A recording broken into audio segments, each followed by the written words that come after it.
महाराष्ट्र माझा, प्रत्येक गावातून आणि प्रत्येक जिल्ह्यातून थेट तुमच्यापर्यंत। पळसतरी डॅममध्ये तरुणीचा मृतदेह आढळला। आत्महत्या की घातपात, पोलिसांचा तपास सुरू।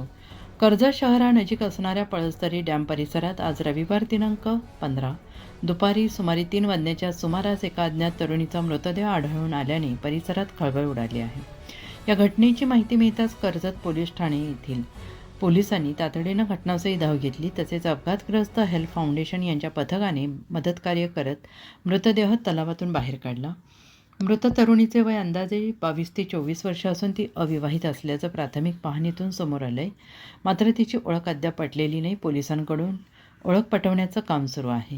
काल 14 फेब्रुवारी रोजी व्हॅलेंटाईन डे असल्याने ही घटना आत्महत्येची आहे की घातपाताचा प्रकार आहे याबाबत विविध तर्कवितर्क व्यक्त होत आहेत। मात्र नेमके काय कारण आहे याबाबत पोलिसांकडून सखोल तपास सुरू आहे। कर्जत पोलीस ठाण्याचे पोलीस उपनिरीक्षक तौसिफ सय्यद, पोलीस उपनिरीक्षक किरण नवले आणि पोलीस हवालदार जयवंत काटे यांच्या पथकाने घटनास्थळी पंचनामा करून पुढील कार्यवाही सुरू केली।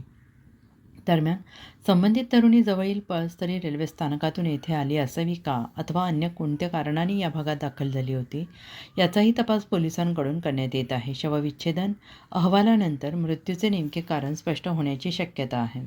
महाराष्ट्र माझासाठी जगदीश तगडे, रायगड, कर्जत।